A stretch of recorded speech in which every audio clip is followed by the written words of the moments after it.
By June of 1944, the eyes of the world were fixed firmly on the blood-soaked sands of Normandy. The liberation of Europe had begun, and the fate of the Third Reich seemed written in the hedgerows of France. Yet 8,000 miles to the west, across the vast, indifferent expanse of the Pacific, a confrontation of even greater mechanical scale was coalescing. It was a collision of two empires that had spent 3 years learning how to kill one another with terrifying efficiency. The Americans called their objective Operation Forager. The Japanese called their defense Operation A-Go. History would remember it as the Battle of the Philippine Sea. But the men who pulled the triggers gave it a far more visceral name. They called it the Great Marianas Turkey Shoot. The stakes were existential. The Mariana Islands, specifically Saipan, Tinian, and Guam, represented the inner sanctum of the Japanese Empire. If these islands fell, the new American B-29 superfortresses would be within range of Tokyo itself. The Japanese High Command knew that losing the Marianas meant losing the war. Admiral Suemu Toyoda, Commander-in-Chief of the Combined Fleet, issued a directive that echoed the desperate bravado of the samurai era. He declared that the fate of the empire rested on this single engagement. He was right, though perhaps not in the way he had hoped. The Japanese strategy was built on a foundation of intellectual brilliance and material poverty. Vice Admiral Jisaburo Ozawa, perhaps the most capable carrier commander the Imperial Navy had left, understood he could not win a war of attrition. He relied on a concept known as the Outrange tactic. Japanese aircraft were lighter, unarmored, and lacked self-sealing fuel tanks. This made them flying tinderboxes, but it also gave them a staggering operational range. Ozawa planned to launch his strikes from over 300 miles away, well beyond the reach of American Grumman Hellcats. He would use the airfields on Guam and Rota as unsinkable aircraft carriers, allowing his planes to strike the American fleet, land, refuel, and strike again on their way back to his ships. It was a masterpiece of geometry and logic. On paper, it was flawless. In reality, it was a death sentence for his pilots. Systemic failure is rarely the result of a single error. It is a slow, compounding rot. For Japan, that rot began at Midway and was finalized in the skies over the Solomon Islands. By 1944, the veteran corps of the Imperial Japanese Navy Air Service was dead.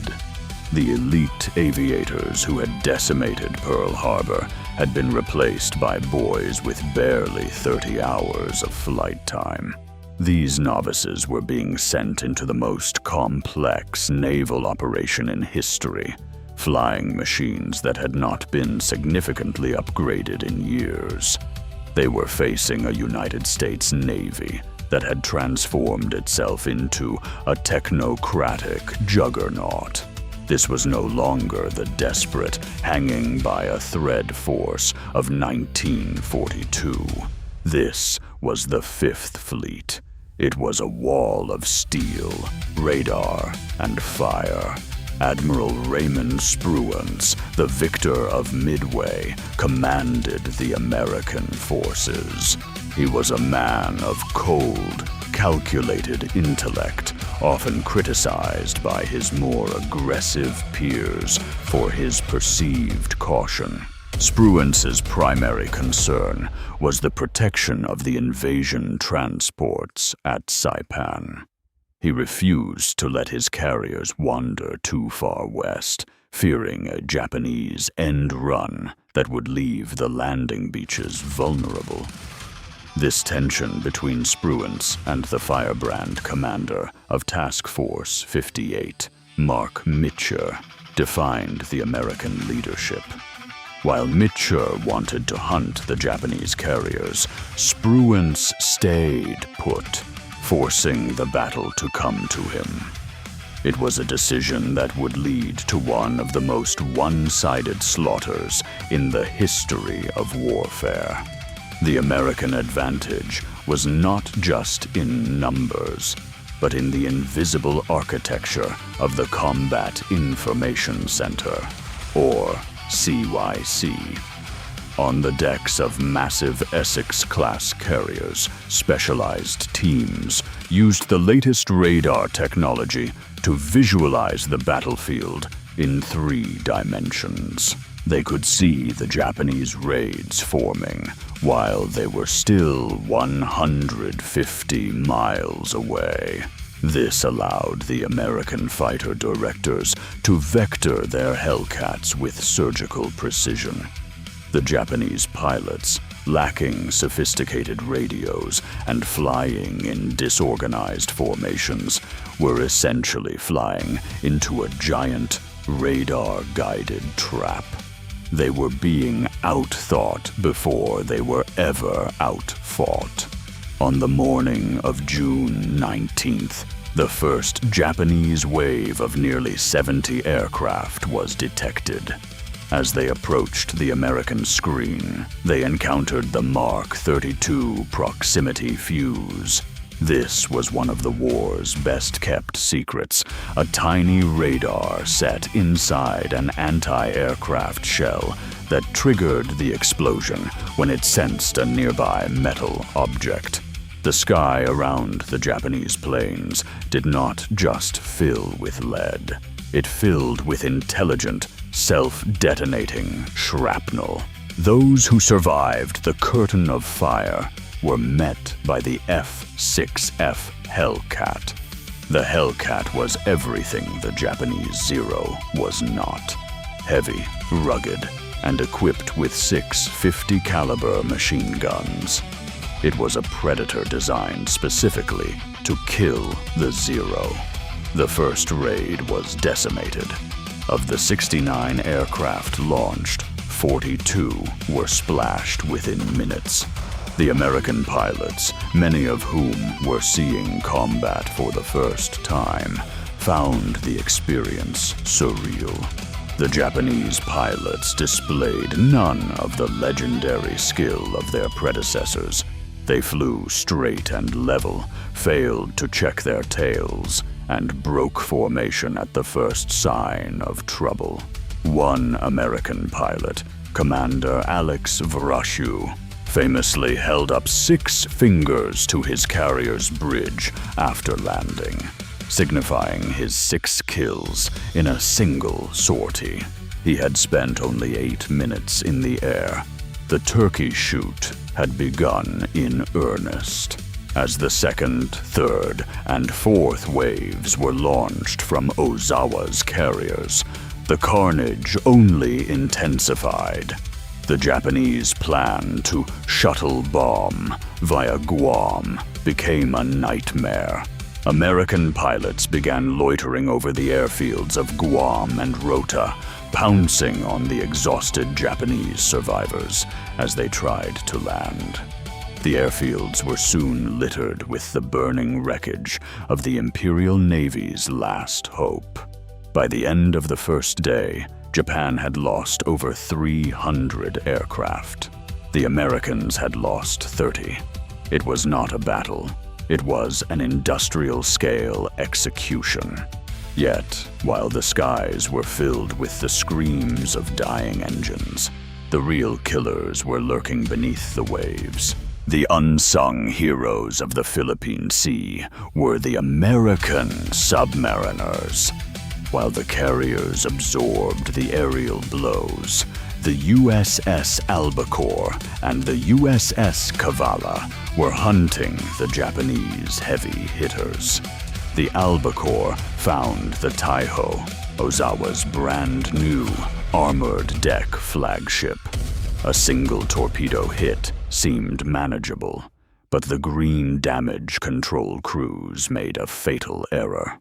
They opened the ship's ventilation system to clear out gasoline fumes, inadvertently pumping a highly explosive fuel-air mixture throughout the entire vessel. The Taiho did not just sink, it vanished in a catastrophic internal explosion. Hours later, the Kavala sent the veteran carrier Shokaku, a survivor of Pearl Harbor, to the bottom of the Philippine Sea. Ozawa had lost his best ships to enemies he never even saw. The second day of the battle, June 20th, brought a different kind of drama. Admiral Mitcher, finally released from his defensive tether, launched a long-range strike against the fleeing Japanese fleet. The American aviators knew the risks. They were launching at the extreme limit of their fuel, and they would be forced to return in total darkness. They found the remains of Ozawa's fleet and sank the carrier Hiyo, but the real enemy was the clock and the fuel gauge. As the strike group returned, the Pacific was swallowed by a moonless night. Hundreds of planes were running on fumes, their pilots exhausted and terrified. In a moment of legendary defiance of naval protocol, Mitcher made a decision that would define his legacy. He ordered the fleet to turn on the lights. Every ship in Task Force 58 activated its searchlights, pointing them straight into the sky to serve our beacons. It was a beacon for the Japanese as well, but Mitcher didn't care. He was choosing his men over his ships. Despite the lights, the recovery was a scene of chaos. Planes crashed into bridges, ditched in the dark water, and landed on the wrong carriers. Yet because of Mitcher's gamble, the majority of the pilots were saved. The mechanical losses were heavy, but the human cost was mitigated by a commander who refused to abandon his own. The aftermath of the Battle of the Philippine Sea was a landscape of total strategic ruin for Japan. They had lost 3 carriers and nearly 500 aircraft.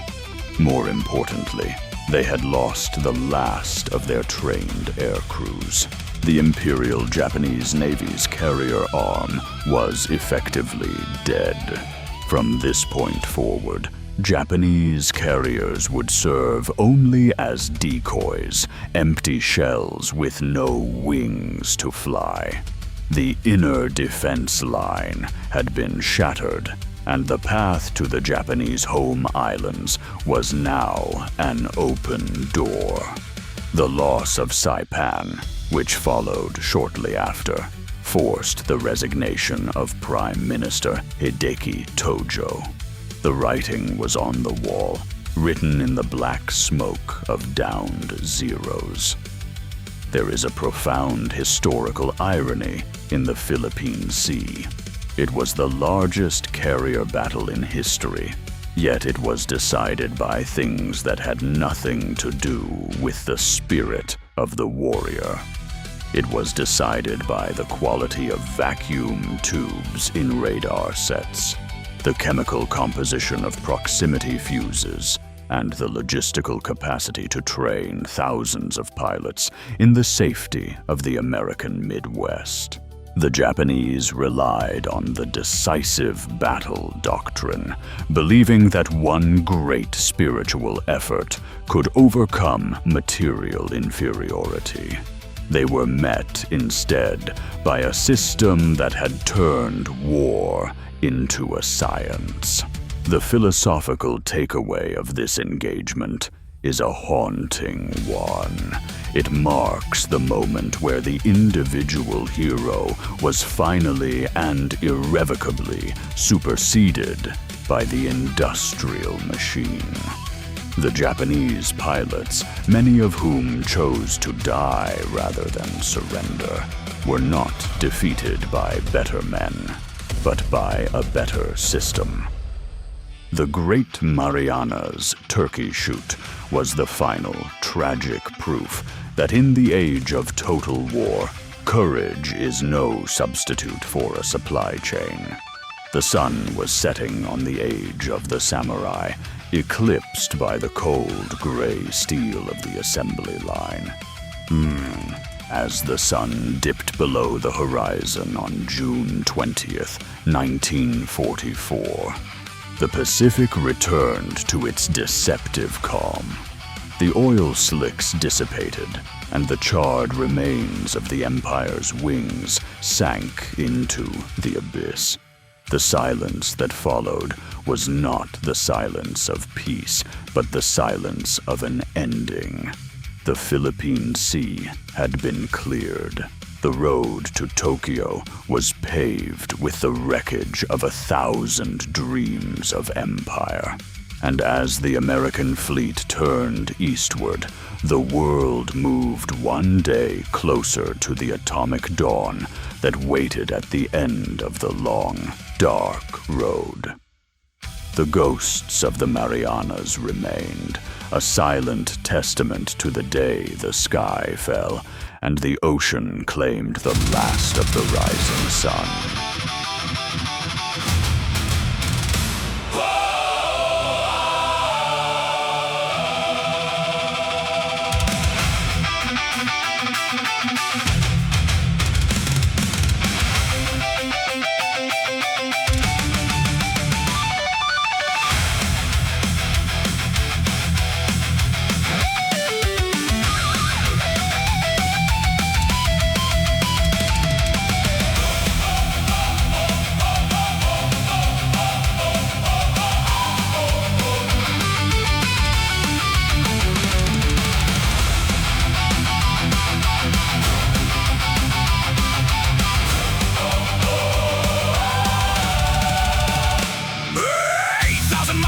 Normandy sand, a mechanical storm on an ocean so grand. Operation Forager, the inner ring burns while Toyota commands where the samurai turns. Ozawa's geometry, the Outrange design, launched from 300 miles on a flawless line. An arm of flying tinder boxes in the sky, sent by a desperate empire just to wither and die. No veterans left from the Pearl Harbor night, just boys with 30 hours flying into the fight. Facing the Fifth Fleet, a wall of cold fire, a technocratic juggernaut of radar and wire. Welcome to the Turkey Shoot, the sky is falling down. The wings of the rising sun are burning to the ground. Through the intelligent shrapnel and the Hellcats roar, 300 steel ghosts are sinking to the floor. The combat information center guides the deadly line, an industrial execution under radar design.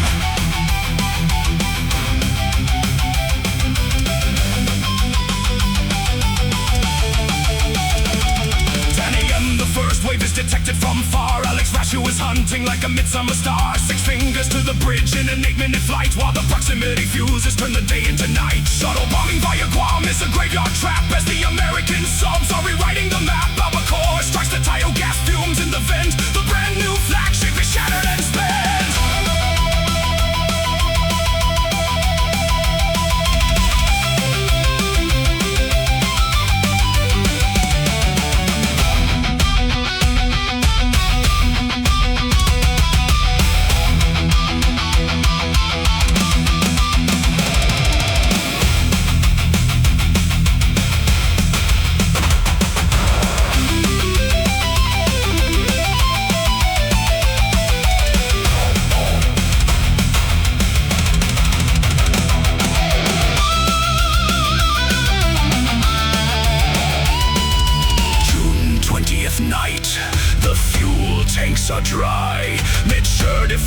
the protocol illuminating the sky. Searchlights to the heavens, a beacon in the dark, saving his weary pilots from the jaws of the shark. Oh, welcome to the Turkey Shoot. The sky is falling down. The wings of the rising sun are burning to the ground. Through the intelligent shrapnel and the Hellcat's roar, 300 steel ghosts are sinking to the floor.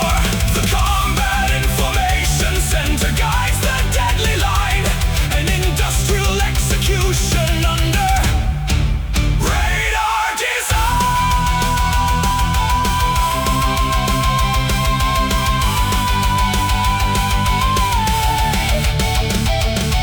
Jojo falls from his throne, the open door is clear. Courage is no substitute for a supply chain here. The assembly line has broken, the sword of the brave. The carriers are empty shells upon a silent grave. The ocean does not remember.